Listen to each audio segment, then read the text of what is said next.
Good morning అందరికీ. చాలా సంతోషంగా ఉంది ఉదయకాలంలో మీ అందరినీ ఈ విధంగా కలుసుకోవడము. మనం బైబిల్లో నుంచి దేవుడి వాక్యాన్ని చూద్దాం. బైబిల్ నుండి యోహన్ సువార్త 10వ అధ్యాయము 27వ వచనం. ఒక వచనం మాత్రమే చదువుకుందాం. నా గొర్రెలు నా స్వరం వినును, నేను వాటిని ఎరుగుదును, అవి నన్ను వెంబడించును. ఆత్మీయ జీవితం అంటే ఒక స్వరం విని జీవించడం అండి. రెండు స్వరాలు విన్నట్టయితే మనం ఆత్మీయ జీవితం జీవించలేం. ఆత్మీయ జీవితం అంటే ఏంటిదంటే ఒక స్వరం విని మనము వెంబడించడం. ఇంగ్లీష్ బైబిల్లో కూడా ఎలా ఉంటుందంటే, my sheep here my voice and I know them they follow me. యేసుక్రీస్తు నా గొర్రెలు నా స్వరం వింటే అని చెప్తాను. నా గొర్రెలు అంటే మరి దేవుడు ఇక్కడ గొర్రె అని చెప్తున్నాడు, రైట్? ఈ గొర్రె అంటే దేవుడి దృష్టికి ఎవరంటే నీతిమంతులు. నీతిమంతులు మరి ఎవరి స్వరం వింటారంట? దేవుడి స్వరం, రైట్? నా స్వరం, నా గొర్రెలు నా స్వరం వినడం జరుగుతుందంట. అదే విధంగా ఇంకేమో నేను ఎరుగుదును, వారు నన్ను వెంబడించు. మరి ఎవరి స్వరం మనము విని జీవిస్తున్నాం? ఈ ఉదయకాలం నుంచి కూడా మనకు అనేకమైన స్వరాలు వస్తున్నాయి, అవునా? చాలా స్వరం. లేచినప్పటి నుంచి ఆ ఏమి కొంతసేపు పడుకుందాం, ఇంకొంతసేపు సమయం గడుపుతాము, నిద్రపోతుంటే ఎంత బాగుంది. కానీ మనము మన జీవితంలో మనం నచ్చినట్టు జీవించడానికి మనం యజమానులు కాదండి. మనకి యజమాని ఆ గొర్రెల కాపరైన యేసుక్రీస్తు. యేసుక్రీస్తు ఆయన మన కాపరి. మరి నా గొర్రెలు నా స్వరం వింటే. మరి ఇంకోటి దాని ముందు వచనం చూసినట్టయితే 26వ వచనము, అయితే మీరు నా గొర్రెలు చేరిన వారు కారు గనక మీరు నమ్మరు. ప్రభువుని నమ్మని వారు ఎవరంటే వారు గొర్రెలు కాదు. ఇక్కడ రాసు తన గొర్రెలు కాదు. You did not believe because you are not of my sheep as I said you. నేను మీకు సెలవిచ్చిన ప్రకారము నా గొర్రెలు నా స్వరం వింటాడు. అంటే ఇప్పుడు మీరు యేసే చెందిన వాళ్ళు అన్నట్టయితే మీరు యేసుక్రీస్తు స్వరం వినడమే కాకుండా యేసు చెప్పింది మీరు విశ్వసిస్తారు, అవునా? చాలా మంది నేను ప్రభు చెందినవాడిని, యేసే చెందినవాడిని, నేను క్రైస్తవుడిని అంటున్నారు. నిజంగా మీరు దేవుడు చెందిన వాళ్ళ? మీరు దేవుడు చెందిన వాళ్ళు అయినట్టయితే మీరు ఎవరి స్వరం వింటారు? ఉదయకాలం నుంచి మీరు నిర్ణయం తీసుకోవాలి. నేను నా స్వరం వినాలా, దేవుడి స్వరం వినాలా? నేను నా స్వరం వినాలా, వాక్యాన్ని నేను వెంబడించాలా? నేను నా హృదయాన్ని అనుసరించాలా, దేవుడి మాటల్ని వెంబడించాలా? మీ హృదయంలో క్లుప్తంగా ఈ విషయంలో విభజన కలిగి ఉండాలి. మీకు అర్థమయ్యే విధంగా చెప్తాను. కుక్కకి ఎప్పుడైతే యజమాని ఉన్నప్పుడు, యజమాని ఉన్న కుక్క, యజమాని లేని కుక్క చాలా డిఫరెన్స్ ఉందండి. ఏ కుక్కకైతే యజమాని లేదో ఆ కుక్క జీవించే జీవితము యజమాని ఉన్న ఆ కుక్క చాలా వేరైన జీవితం. యజమాని ఎప్పుడైతే ఆ కుక్కకి తరఫీదిచ్చినప్పుడు ఆ కుక్కకి ఎలా తరఫీదు తరఫీదిచ్చినప్పుడు ఒక స్వరాన్ని విని ఏ విధంగా తరఫీదు ఇవ్వాలో నేర్పియడం జరుగుతుంది. నిజంగా మనం దేవుడి ముందట ఆలోచించినట్టయితే, ఇప్పుడైతే ఆ యజమాని కుక్కకు తరఫీదు ఇచ్చినప్పుడు మొట్టమొదటిగా ఏం చేస్తాడంటే, ఆ యజమానికి అలవాటు చేయనికి నేనిచ్చే ఆహారమే తినాలి, ఎవరు ఏమిచ్చిన ఆహారం తినొద్దు. ఓకే, అర్థమవుతుందా? ఎస్ మాస్టర్, ఎస్ అని చెప్పినప్పుడు ఒకసారి ఈ యజమాని ఆ కుక్కకి శోధించబడినికి వేరే ఒక ఆహారము తీసుకొచ్చి దాని ఎదుట వేయడం జరుగుతుంది. తను కాకుండా వేరే వారితో వేపేయడం జరుగుతుంది. ఎప్పుడైతే ఆ కుక్క ఆహారం చూసిన వెంటనే ఎంతో శోధించబడి వెంటనే ఆహారం తినేస్తుంది. ఆహారం తిన్న తర్వాత ఆ కుక్క ఏమనిపిస్తుంది?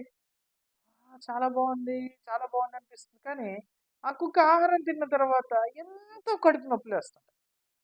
ఎంతో కడుపు నొప్పి, విరోచనాలు, ఎంతో శ్రమ పొందుకోవడం జరుగుతుంది.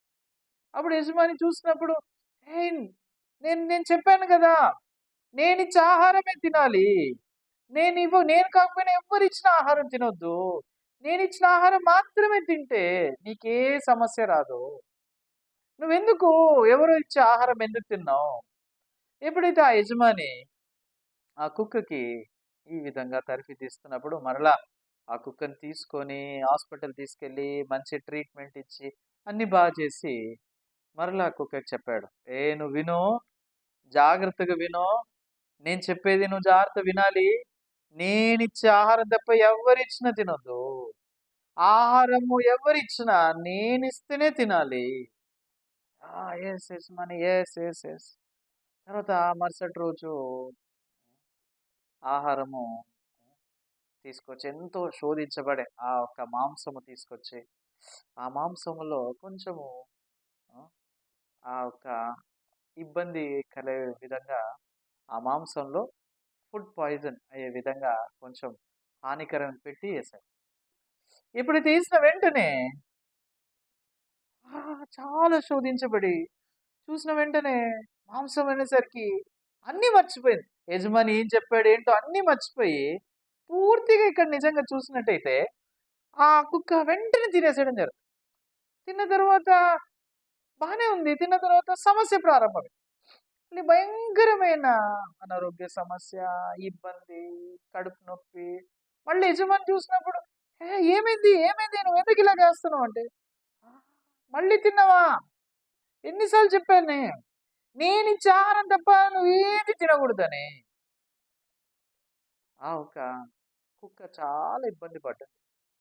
ఈసారి మరలా యజమాని మంచి ట్రీట్మెంట్ చేసి మరలా కుక్కకి చెప్పాడు, "నేను మరలా చెప్తున్నా, నేను మళ్ళీ మళ్ళీ చెప్తున్నా, నేనిచ్చే ఆహారం తప్ప ఇంకేది తినొద్దు. చూడు, లాస్ట్ టైం నా మాట విన్నందుకు ఎంత శ్రమ పొందుకున్నావు. ఇప్పుడు చూడు, ఈ 4 రోజులు, 5 రోజులు నువ్వెందుకు శ్రమ పొందుకున్నావు అంటే ఒకే ఒక కారణము, నేనిచ్చే ఆహారం కాకుండా నువ్వు ఏ ఆహారం తిన్నా ఇదే సమస్య ఏర్పడ్డది." ఎప్పుడైతే ఈ విషయం చెప్పిన తర్వాత ఆ ఒక కుక్క మరలా శోధించనీకి ఈసారి యజమాని వేరే ఒక వ్యక్తి ద్వారా ఏం చేస్తాడంటే అందులో కొన్ని మాంసములో ఆహ్, కుచ్చుకునే విధంగా కొన్ని ఆహ్, పొదునైంది కొన్ని పెట్టడం జరుగుతుంది. ముళ్ళుల్లాగా. పెట్టేసి మాంసం దగ్గరికి వేసి వెళ్ళిపోతారు ఆ వ్యక్తి. వెళ్ళిపోయినప్పుడు ఈసారి చూస్తది. దగ్గరకొచ్చి వాసన చూస్తది. మళ్ళీ చూస్తది. మళ్ళీ అటు తిరిగి ఇటు తిరుగుతది. మళ్ళా దగ్గరకొచ్చి వాసన చూసి, ఇలా చూసి కొంచెం నాకుతుంది. నాకు మళ్ళీ ఆలోచించి, చాలా శోధింపుగా ఉంది. చాలా టేస్ట్ బాగుందని కొరకడం జరుగుతుంది. కొరికిన వెంటనే ఏమైతది? అవన్నీ గుచ్చుకోవడం జరుగుతది నోటికి. అని చెప్పి అరుస్తది. మళ్ళీ యజమానొచ్చి, ఎన్ని సార్లు చెప్పాను నీకు? నేనిచ్చే ఆహారం తప్ప ఎవ్వరిచ్చినా నువ్వు తినకూడదని." ఇలా యజమాని మళ్ళీ తీసి ఆ మొత్తము నోరుకంతా గుచ్చుకోవడం జరిగింది. యజమాని ఎందుకు ఇలాంటి తరబిదిస్తుందంటే, శత్రువు చేత మోసగించబడకుండా యజమాని ఇలాంటి తరబిదిస్తున్నాడు. రేపటి కాడ ఎవరైనా ఆ కుక్కని మోసం చేయొచ్చు. ఆ కుక్కని మోసం చేయనీకి. అందుకే యజమాని యొక్క మాటలు కలిగి ఉంటే, యజమాని వివేకంతో ఆ కుక్క ప్రాణాన్ని కాపాడుకోవచ్చు. ఆ తర్వాత నుంచి ఎప్పుడైతే ఆ కుక్క తరఫీదు పొందుకున్నా, ఎంత శోధించబడే ఆహారం ఉన్నా, ఎంత మంచి ఆహారం ఉన్నా, ఇంకా ఎప్పుడు తీసుకోపోతుంది. ఎందుకంటే చాలా తరఫీదు ద్వారా ఏమైంది? క్రమశిక్షణ ఏర్పడ్డది. ఈరోజు మనము దేవుడు మాటలు వినికి మనము శిక్షణ పొందుకున్నట్టయితే, మన హృదయంలో నిర్లక్ష్యం చేస్తాము. ఆ! దేవుడు నిరంతరంగా మనిషి దేవుడు నోట నుండి వచ్చిన వాక్యము ద్వారా జీవిస్తాడని చెప్తుంది బైబిల్. మనము ఎవరి స్వరం విని జీవించాలి? దేవుడి స్వరం మాత్రమే విని జీవించాలి. రైట్? వాక్యము మాత్రమే విని మనం జీవించాలి. వాక్యం తప్ప మీరేమి విన్నా గాని మీ హృదయంలో సంతోషం ఉండదు. దుఃఖము, బాధ తప్ప ఏముండదు. సాతాను నిరంతరంగా వచ్చి ఏం చేస్తుంది? మనల్ని శోధిస్తుంది. రకరకాల స్వరం మనం వింటున్నాం. రైట్? మనం ఎప్పుడైతే దేవుడిని నమ్మాలనుకున్నప్పుడు ఆ పరిస్థితి గురించి, దీని పరిస్థితి గురించి ఏమవుతుందో, దేవుడు నమ్ముకుంటే మన జీవితం ఏమవుతుందో, డైనింగ్ అవుతామో, ఈ విషయం, ఆ విషయం ఎన్నో వింటున్నాము. విని దేవుడి మాటలు తృణీకరిస్తున్నాము. మరలా మనం దేవుడి మాటలు వింటున్నాము. మరలా సాతాను స్వరం విని దేవుడి మాటలు తృణీకరిస్తున్నాం. మరలా మనం దేవుడి మాటలు వింటున్నాం. మరలా సాతాను శోధించడం ద్వారా మరలా మనం దేవుడి మాటలు తృణీకరిస్తున్నాం. మరి మనం ఎందుకు బాధపడుతున్నాం, దుఃఖపడుతున్నాం, కష్టాల్లో, ఇబ్బందుల్లో వెళ్తున్నాం తెలుసా అండి? ఇదేదో ఆ! మీరు ఆహ్, దేవుడి మాటలు విన్నా ఇలా జరుగుతుందని కాదు గానీ, దేవుడి మాటలు విని, మీ ఆలోచన స్వీకరించి దేవుడి మాటలు పడేస్తాం. దేవుడి మాటలు విన్న తర్వాత మరలా సాతాను శోధించినప్పుడు మీరు ఆలోచన విని మరలా ఏం జరుగుతుందంటే మరలా మీరు దేవుడి మాటలు తృణీకరిస్తారు. ఇలా మీరు దేవుడి మాటలు ఉపేక్షించుకున్నట్టయితే దేవుడు పని చేయలేడు. మీరు దేవుడి మాటలు పడేయొద్దు. మీరు మీ ఆలోచన పడేయాలి. ఆ యజమాని ఆ కుక్కకి ఎలా తరఫీదిచ్చాడో మనం కూడా అందరము వాక్యం చేత మనం తరఫీదు పొందుకున్నట్టయితే మనము వాక్యాన్ని మాత్రమే కలిగి ఉండలేము. యెస్. నేను ఈరోజు వాక్యాన్ని ఎన్ని ఆలోచనలొచ్చినా ఒక్క విషయం మాత్రం చేయొద్దు. నా ఆలోచన పడేయాలి కానీ వాక్యాన్ని మాత్రం పడేయొద్దు. ఆదికాండములో ఆదాము చేసిన పొరపాటేంటి? అవ్వ చేసిన పొరపాటేంటి? సాతాను మాట విని దేవుడి మాటలు తృణీకరించారు. ఇప్పుడు మనం చేయాల్సిందేంటిది?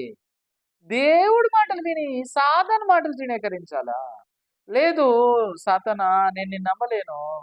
నా హృదయంలో వచ్చిన ఆలోచన నమ్మలేదు. నా పొరుగువాడి నుంచి వచ్చిన ఆలోచన నమ్మలేదు. ఎవరు ఏం చెప్పినా నేను నమ్మలేను. దేవుడి మాటలు ఎలా ఉన్నాయో దేవుడి మాటలు నమ్మినట్టయితే దేవుడి మాటల్ని మీరు నమ్ముతున్నట్టు. ఏమండి దేవుడి మాటలు మిమ్మల్ని మోసం చేస్తాయా? అబ్రహాం దేవుడిని నమ్మితే అబ్రహాంని దేవుడి మాటలు మోసం చేశాయా? సారా దేవుడిని నమ్మినట్టయితే సారాని దేవుడి మాటలు మోసం చేశాయా? మీరు దేవుడి మాట నమ్మినట్టయితే దేవుడి మాటలు మిమ్మల్ని మోసం చేస్తాయా? ఏదంటే మిమ్మల్ని మోసం చేసేది? నిజంగా మీరు దేవుడి ముందట ఆలోచించండి. దేవుడి మాటలు నమ్ముకున్న వాళ్ళు ఎవ్వరు మోసపోలేదు. అబ్రాహాం మోసపోయాడు. దేవుడు నమ్మనందుకు మోసపోయాడు. అబ్రాహాం ఆలోచన స్వీకరించాడు దేవుడి మాటలు పడేసి. మరలా సారా ఆలోచన స్వీకరించి దేవుడి మాటలు పడేసి. యాకోబు కూడా ఆలోచన స్వీకరించాడు దేవుడి మాటలు పడేసి. ఎవరైతే దేవుడి మాటలు పడేసి ఆలోచన స్వీకరిస్తున్నారో వాళ్ళు ఇబ్బంది పడుతున్నారు, సఫర్ అవుతున్నారు, శ్రమలో, కష్టంలో వెళ్తున్నారు. ఎవరైతే దేవుడి మాటలు స్వీకరించి వారు భద్రంగా వారి హృదయంలో భద్రపరిచినప్పుడు దేవుడు ఆ మాటల ప్రకారం 30 అంతలు, 70 అంతలు, 100 అంతలు ఫలింపజేస్తాడు. నిజంగా మీరు ఒక విషయం ఆలోచించండి. దేవుడు మాట విని ఆ వాక్యాన్ని గైకొన్న వారు ధన్యులు అంటారు బైబిల్. ఈరోజు మీ హృదయంలో ఒక్క స్వరం విని జీవించడం నేర్చుకోండి. ఈ ఉదయకాలం నుంచి మీరు నిర్ణయించుకోండి. నేను ఎవరి మాట విన్నాను? మనందరి యజమాని ఎవరు? దేవుడు కదండి. దేవుడు మనల్ని ఎలా నడిపిస్తాడు? వాక్యం ద్వారా నడిపిస్తాడు. మరి ఉదయకాలం నుంచి నా గొర్రెలు నా స్వరం వింటాయంట. మరి మనము ఎవరు సంబంధించిన వాళ్ళు? ప్రభు సంబంధించిన వాళ్ళు. మన యజమాని ఎవరు? యేసుక్రీస్తు. యజమాని తన సేవకుడు ద్వారా మనకు వాక్యం అందజేస్తున్నాడు. రైట్? నేను యజమాని ఒక సేవకుడు. నేను ఇప్పుడు ఉదయకాలంలో మీకు వాక్యం అందజేస్తున్నప్పుడు ఈ వాక్యము మీరు ఒక స్వరం విని మీరు జీవించినట్టయితే ఆత్మీయ జీవితం చాలా సులభమైనది. మీరు ఒక్క స్వరం వినడము ప్రాక్టీస్ చేయట్లేదు. మీరు దేవుడి స్వరం వింటున్నారు, సాతాను స్వరం వింటున్నారు. దేవుడి స్వరం వింటున్నారు, మీ స్వరం వింటున్నారు. దేవుడి స్వరం వింటున్నారు, పొరుగు వాళ్ళ స్వరం వింటున్నారు. అందుకే నిరంతరం మోసకపోతున్నారు. మీరు మొదటిగా తర్ఫీదు చేయబడాలి. ఒక స్వరం విని జీవించడము. నిజంగా నిరంతరంగా ఇలా మీరు వాక్యం వింటూ వాక్యం ప్రకారం ఎలా జీవించాలి? వాక్యాన్ని ఎలా ఉందో వాక్యాన్ని నేను అలా స్వీకరించి వాక్యం ఎలా ఉందో నా హృదయంలో కలిగి ఉన్నట్టయితే దేవుడు ఎలా పనిచేయగలుగుతాడు? ఈ విషయం మీరు ఒకటి తర్వాత ఒకటి దేవుడి ముందట ఆలోచించి దేవుడి ముందట నేర్చుకోవాలని నేను ఆశిస్తున్నా. ఉదయకాలం నుంచి ఇలా మీరు దేవుడి హృదయాన్ని కలుసుకున్నట్టయితే నిజంగా నేను ఆశిస్తున్నా మీ దినం ఎంతో సంతోషంగా ఉంటుంది. మీరెంతో ఆనందిస్తారు. ఎస్, దేవుడు నాకు ఈరోజు ఒక స్వరం విని జీవించమని. ఎవరి స్వరం వినాలి? మీ స్వరం నిరంతరంగా వస్తుంటది. రైట్, ఇది చేద్దాం, అది చేద్దాం, ఇక్కడికి వెళ్దాం, అలాగే వెళ్దాం. మరి ఈ దేవుడు ఆయన కాపరి ద్వారా మనకు స్వరం ఇస్తున్నాడు. రైట్? కాపరి ఏం చెప్తుంది గొర్రెలకి? ఈ రోజు ఎడం వైపు వెళ్దామంటే గొర్రెలన్నీ ఎడం వైపు వెళ్తున్నాయి. కాపరి ఈ రోజు కుడి వైపు వెళ్దామంటే కుడి వైపు వెళ్తున్నాయి. ఈ రోజు పడమట వైపు వెళ్దామంటే పడమట, తూర్పు వైపు. ఈ రోజు వీళ్ళని దేవుడు కాపరిలో ఆయన మనల్ని ఎటు నడిపేయాలనుకుంటున్నాడు? సువార్త ప్రకటించడానికి. సువార్త ప్రకటించి నడిపేయాలనుకుంటున్నాం. ఎప్పుడైతే దేవుడు మనం సువార్త ప్రకటించి నడిపిస్తున్నప్పుడు మనం వెళ్తున్న మార్గము మన నిర్ణయం తీసుకునేది కాదండి. దేవుడు నిర్ణయం తీసుకొని నడిపించేది. నిజంగా సంఘం నిన్న బైబిల్ స్టడీ చేయమంటే మీరు బైబిల్ స్టడీ చేయాలి. సంఘం మీరు సువార్త ప్రకటించనీకి గృహాన్ని దర్శించమన్నట్టయితే గృహాన్ని దర్శించాలి. మీ ఆఫీస్‌లో ఒక్కరికైనా సువార్త పంచుకోవాలన్నట్టయితే కనీసం ఒక్కరికైనా సువార్త పంచాలి. ఒకవేళ సంఘం మిమ్మల్ని తెలిసిన వాళ్ళని వీళ్ళందరినీ యూట్యూబ్ ఛానల్ షేర్ చేసి సబ్స్క్రైబ్ చేయమన్నట్టయితే ఇది ఒకరికైనా చేయాలి. ఇది మనము ఒక స్వరం విని నడిపించబడ్డాం. బైబిల్ మనని గొర్రెలు అంటున్నారండి. బైబిల్ మన గొర్రెలు. మనం నిర్ణయం తీసుకున్న కాపరి నడిపించిన ప్రకారం ఈ గొర్రె వెళ్తుంది. మనము ఎటు వెళ్ళాలో ఏం చేయాలో మన నిర్ణయం తీసుకుంటున్నాం. దేవుడు నిర్ణయం తీసుకుంటున్నాం. సో ఉదయకాలం నుంచి మీరు దేవుడి చేత నిర్ణయం పొందుకుంటూ దేవుడి నడిపింపు ప్రకారం మీరు నడిపించబడాలని ఆశిస్తున్నాను. ప్రార్థన చేసుకుని తల వంచినట్టయితే ప్రార్థన చేసుకుని. పరిశుద్ధమైన తండ్రి, మహోన్నతమైన యేసయ్య, ప్రభా నీకు వందనాలు, స్తోత్రం ప్రభా. మరోసారి తండ్రి మీరు ఇచ్చిన అవకాశం బట్టి వందనాలు. యేసయ్య నిజంగా ప్రభా ఈరోజు స్పష్టంగా ఎలా నా గొర్రెలు నా స్వరం వింటే అని మీరు వివరిస్తున్నారు. ప్రభా నేను యేసుక్రీస్తు గొర్రెను అన్నట్టయితే నిజంగా నేను వినాల్సిన స్వరం ఏంటంటే నా స్వరం కాదు. నేను దేవుడు ఒక మాటలు విని ఆ మాటల ప్రకారం నేను నడిపింపు పొందుకోవాలా. ఈరోజు నేను వెళ్ళాలనుకుంటున్న సొంత మార్గం ఉంది, కానీ దేవుడు నడిపేయాలనుకుంటున్న మార్గం ఉంది. ప్రభా మీరెప్పుడు సువార్త ప్రకటించనికి, ఆత్మలు రక్షించనికి మీరు నడిపేయాలనుకుంటున్న మార్గం చాలా వేరుగా ఉంది. యేసయ్య చిన్న చిన్న విషయాలు మా హృదయాన్ని మార్చుకొని ఉదయకాలం నుంచి మేము ఒక స్వరం విని ఎలా మేము నడుచుకోవాలనే విషయం మాకు క్లుప్తంగా తెలియజేస్తారని ఆశిస్తూ మరోసారి మీరు ఇచ్చిన కృపని కనికరం బట్టి వందనం చెల్లిస్తూ యేసుక్రీస్తు అతి పరిశుద్ధ నామమున ప్రార్థన సమర్పించుకున్నాం తండ్రి. ఆమేన్.